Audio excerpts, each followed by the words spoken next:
One is we're going to do the story, and I'm going to read quite a bit. Okay, we'll stop a couple of times, and then there's a couple of times there's kind of the story in the story. But I want us to look at it from a perspective of what do you gather when you just sit and read the passage and you read the story, so that it gives you kind of I would call it the Sunday school understanding. And then we're going to look at it a little deeper, and then we're going to look a little deeper still. Right? Because there's, in the midst of this dysfunctional family, there's a story in the story in the story. So starting off with Genesis 29, verses 31, starting at verse 31. Now the Lord saw that Leah was unloved, and he opened her womb, but Rachel was barren. Leah conceived and bore a son and named him Reuben. For she said, because the Lord has seen my affliction, and surely now my husband will love me. Then she conceived again and bore a son and said, because the Lord has heard I am unloved, he has therefore given me this son also. So she named him Simeon.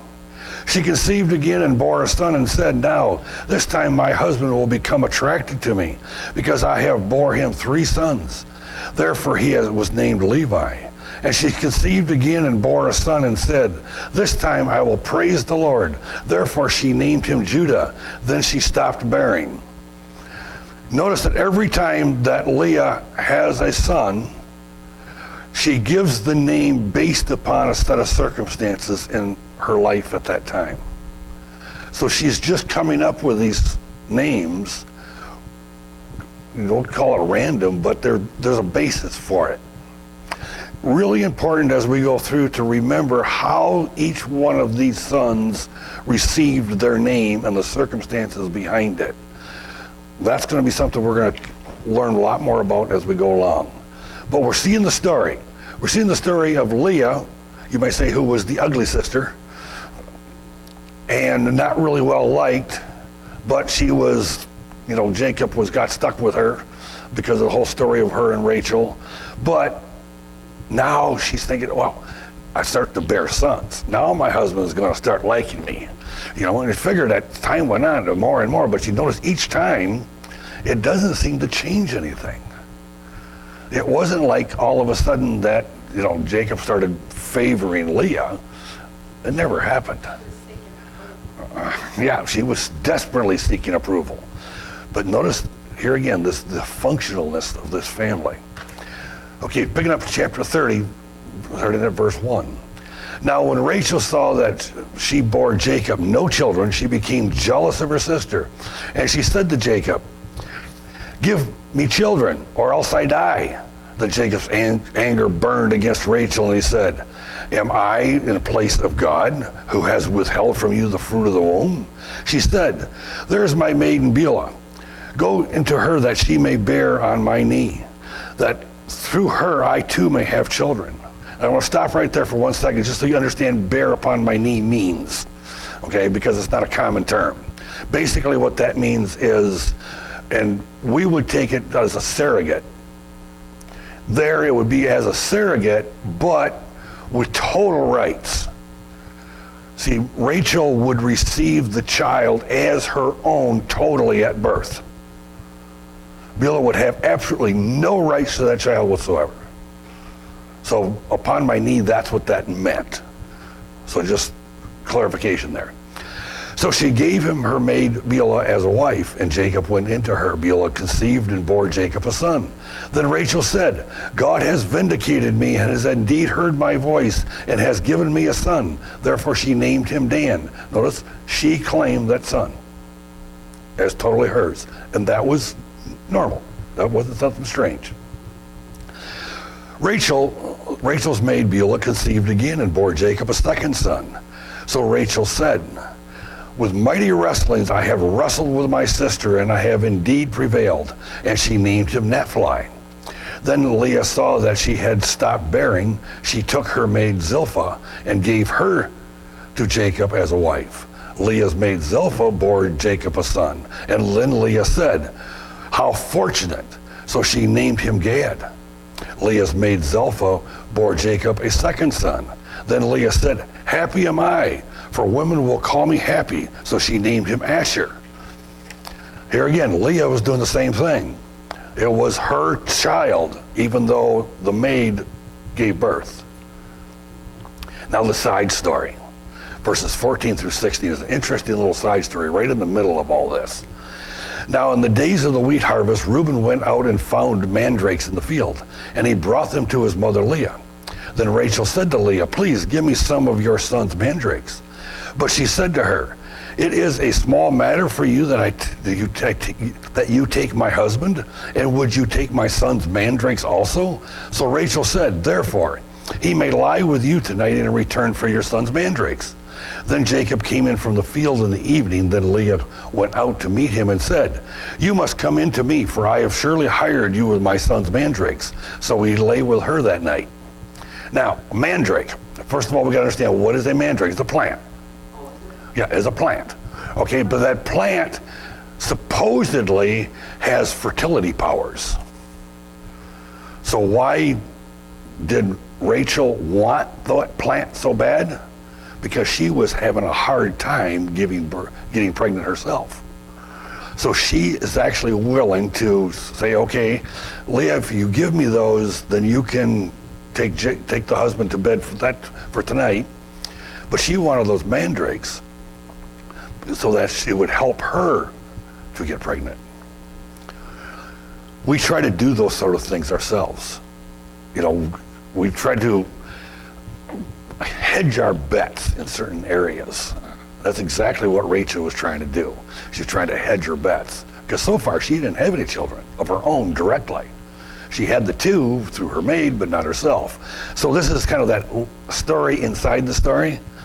So we pick up at verse 17. Then God gave heed to Leah, and she conceived and bore Jacob a fifth son. See what happens? Leah ends up becoming pregnant, not Rachel. Then Leah said, "God has given me my wages because I gave my maid to my husband." So she named him Issachar. Leah conceived again and bore a sixth son to Jacob. And Leah said, "God has endowed me with a good gift. Now my husband will indeed dwell with me, because I have bore him 6 sons. So she named him Zebulon. Afterwards she bore a daughter and named her Dinah. So now the family is really growing. The unloved Leah is really doing well in providing the sons. Rachel not doing so good yet. And there's that jealousy factor that's carrying on here. And those two sisters, they are fighting with each other. It's pretty obvious. Picking up at verse 22. Then God remembered Rachel, and God gave heed to her and opened her womb. So she conceived and bore a son and said, "God has taken away my reproach." She named him Joseph, saying, "May the Lord give me another son."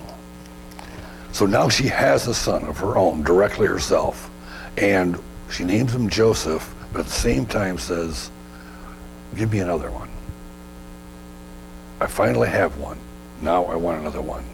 So in Genesis 35, we got to jump all the way to 35. "And it came about as her soul was departing, for she died, that she named him Benoni, which means son of my sorrow. But his father called him Benjamin, which means son of my right hand." So Rachel, in process of giving birth to Benjamin, died at that point. And the fact that she named him son of my sorrow is important, because Jacob comes along and changes it to son of my right hand. Also important. See, we start off in this world in sorrow, in hopelessness. And we're going to learn a little bit more about that as we go through these names. But we're in that sorrow, in that hopelessness, but our Father, our Heavenly Father, comes along and changes it. The little lesson in the lesson. Our Heavenly Father takes who we are, hopeless, and changes us to with an unending hope. Now we're going to look at the names themselves. Reuben, see a son. Simeon means hearing. Levi means joined. Dan means judgment. Naphtali means wrestling. Gad, a troop or a company. Asher means happy. Issachar means higher. Zebulon, dwelling. Joseph means adding. And then Benjamin, son of my right hand. Now, throughout all of these names and the order in which they are in, there is a teaching beyond the story we just read. See, we read the story, and what we have is here's a dysfunctional family that is going through life, and this is the family in which, you might say, God is establishing the nation of Israel. So all these great things are coming. But in each one of these children, there also are some whole bunch of side stories. And I'm not doing that this morning.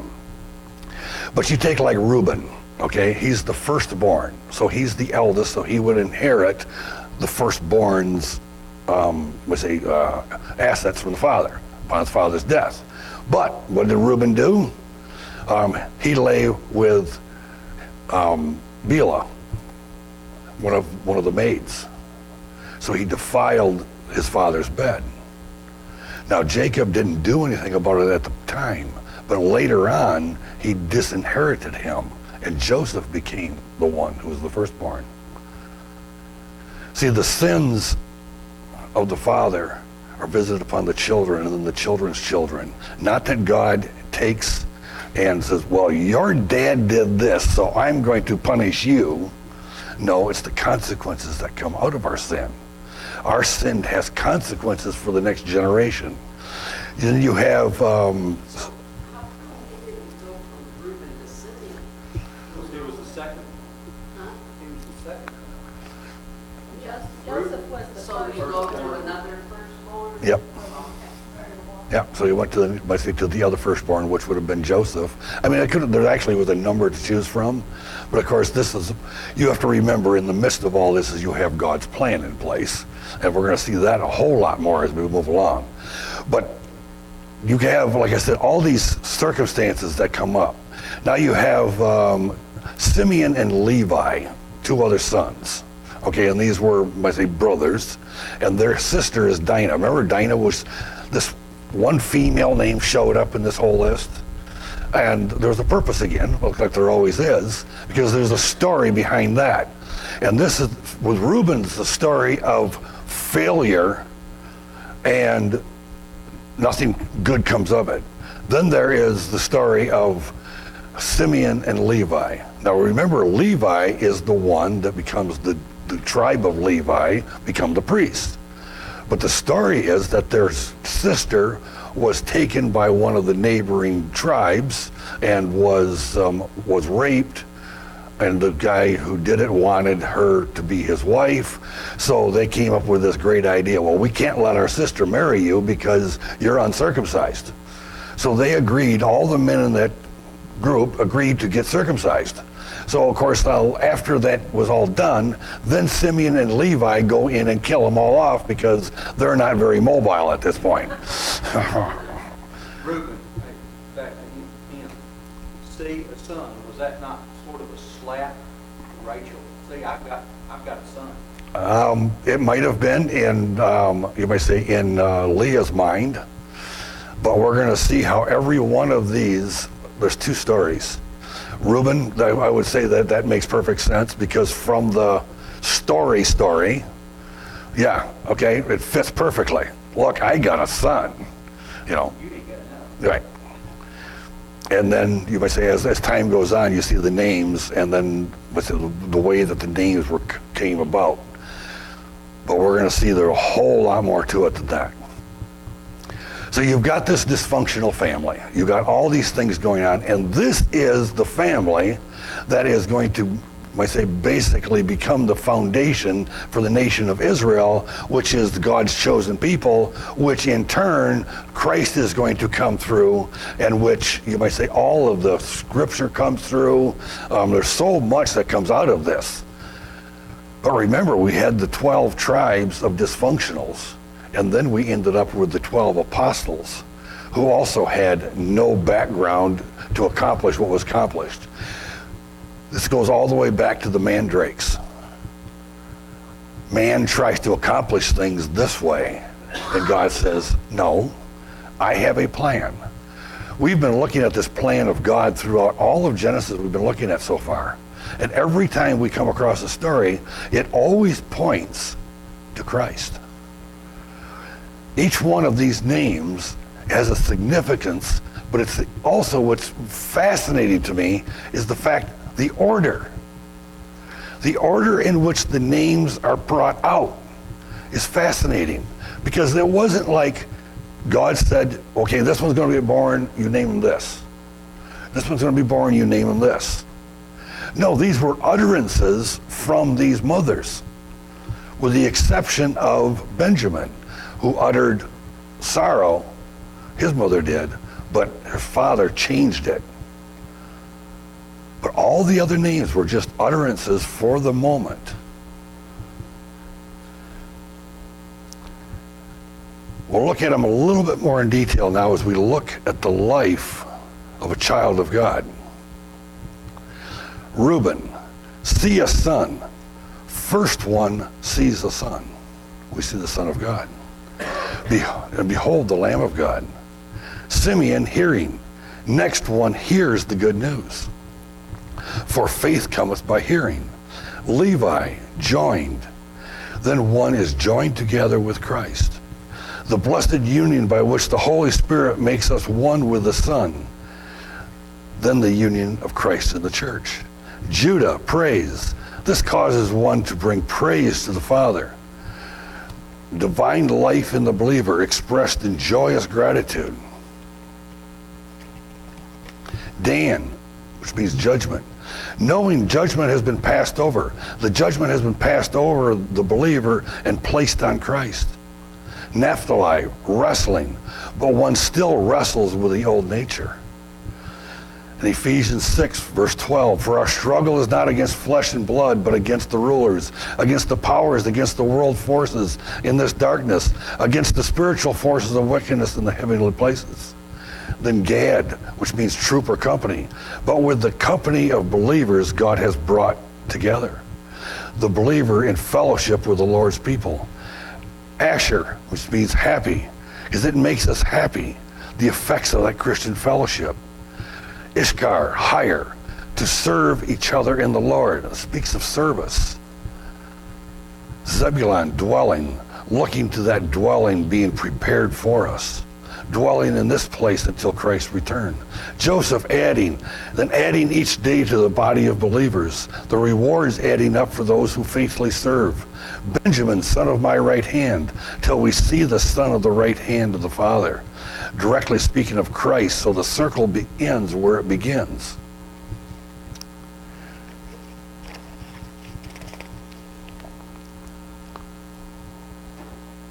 Now, let's put it all together. See, all of these names, now is when you take your bulletin, and as I read this next section, you will be able to follow the names. First, we see a son. Next, we hear the good news. Then we are joined together with Christ. This causes us to bring praise to the Father, knowing judgment has been passed over, but still we wrestle with our old nature. But with the company of believers God has brought together makes us happy. To serve each other in the Lord, looking to that dwelling being prepared for us, adding each day to the body of believers till we see the Son of the right hand of the Father. You think these names were just happenstance? See, there is something that you probably have heard of known as the butterfly effect. Okay? If you're not familiar with the butterfly effect, basically that's the theory of a small incident happening here will have a major impact over there. Because this world, you might say, that there's all this chaos. See, in the story of this 12 sons, there's nothing but chaos. There isn't any of this, you might say, plan that Jacob and Rachel and Leah put together. There wasn't even a plan that Abraham or Isaac had laid out. It was just happening. But behind the happening is our God. If we can't see the way that God is in control while man in his free will does what he does, and the outcome belongs to the Lord. If we remember that in our own lives, how all the circumstances, every set of circumstances we have, fits into the plan God has for us. No matter how much we might try to thwart it, change it, direct it, guide it, forget it, it ain't going to happen. To me, this story of these 12 sons and the way that their names came about and what happened at the whole thing, and that's why I had to list out the names for you in the bulletin, so I could read this line, read this little paragraph, and show that every one of them follows a pattern. And that pattern is our life in Christ. Because it starts off with Christ and it ends with Christ. This is, to me, was one of those, again, wow, this is really cool, right? To see this and have this kind of come out, and to, just how many times have we had it now in Genesis where there is this stuff in there that we never thought of before? And believe me, I mean, I'm learning 10 times as much as you are, I assure you. I'll say, when you were in the middle of this, where in the world is he going? And that's part of the plan, okay? We're going to take a story, a familiar story, and then we're going to look at, and the depths of it.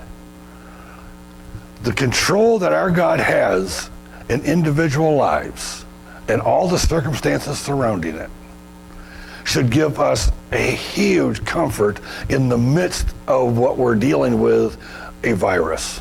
His plan's going to be fulfilled. Absolutely. And nothing will change that. But do you see the amazing thing? He does it with each of us having our own free will to do our own thing.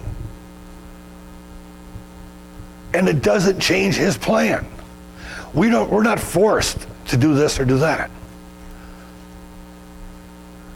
We have the privilege of having the guidance of the Spirit, which betters our lives and the lives of others. But it's not a control. It's not like mind control. That's not there. But to see the greatness of our God, or how he can take the butterfly effect concept of all the chaos, of all the different things that interact with each other, and bring together even just this one thing.